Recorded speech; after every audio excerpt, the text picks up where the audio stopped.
Back to news.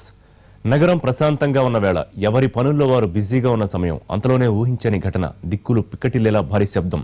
కన్ను మూసి తెరిచేలోగా కళ్ల ముందు నెత్తుటి ముద్దలు. ఉగ్రముఖ నెత్తుటి దాహానికి పదుల సంఖ్యలో బలైపోయారు.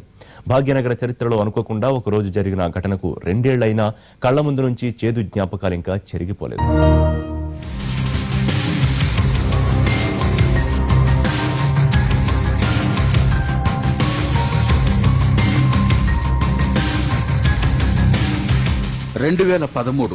ఫిబ్రవరి 21 సాయంత్రం 7 గంటలు హైదరాబాద్లోని దిల్సుఖ్ నగర్లో ఒక్కసారిగా పేలుళ్లు.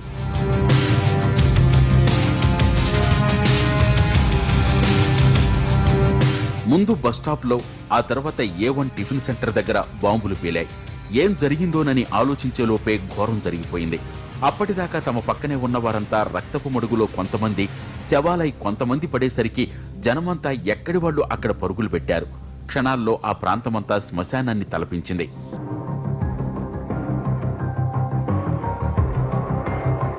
సైకిల్ బాంబులు పెట్టిన ఉగ్రవాదులు 18 మందిని బలి తీసుకున్నారు.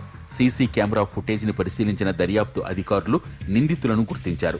భారత్, నేపాల్ సరిహద్దుల్లో ఇండియన్ ముజాహిద్దీన్కు చెందిన యాసిన్ భత్కల్తో పాటు అసదుల్లా అఖ్తర్ను అరెస్టు చేశారు. ఈ కేసులో మొత్తం 8 మంది నిందితులుగా ఉండగా 7గురిని అరెస్టు చేసింది NIA.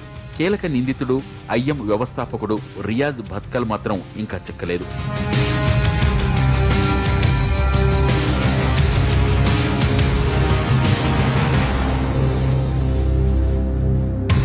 రియాజ్ భత్కల్ 2013 ఫిబ్రవరి మొదటి వారంలో చాటింగ్ ద్వారా అసదుల్లా అఖ్తర్ అలియాస్ అడ్డీకి కీలక ఆదేశాలు జారీ చేశాడు.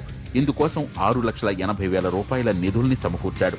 అలాగే మంగళూరు నుంచి పేలుడు పదార్థాలను పంపాడు. ఉగ్రవాదులు విద్యార్థుల్లా అబ్దుల్లాపూర్ మెట్లో రూమ్ అద్దెకు తీసుకుని మలక్పేట, అబిడ్స్, దిల్సుఖ్ నగర్లో రెక్కీ నిర్వహించారు.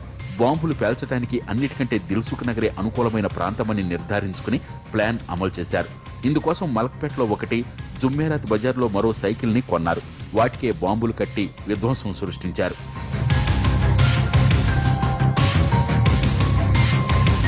పేల్చడానికి అనుకూలమైన సమయం దొరికే వరకు బాంబులు కట్టిన 2 సైకిళ్లను మలక్పేట రైల్వే స్టేషన్లో పార్కు చేశారు. అయినా ఎవరూ పసిగట్టలేకపోయారు. పేలుళ్లు జరిగిన రోజు సాయంత్రమే నిందితులు మంగళూరుకు, అక్కడి నుంచి మారువేషాల్లో నేపాల్కు పారిపోయారు.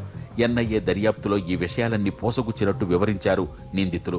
మొత్తం మీద ఈ కేసులో 7గురు దొరికినా కీలకమైన రియాజ్ భత్కల్ మాత్రం ఇంకా పరారీలోనే ఉన్నాడు.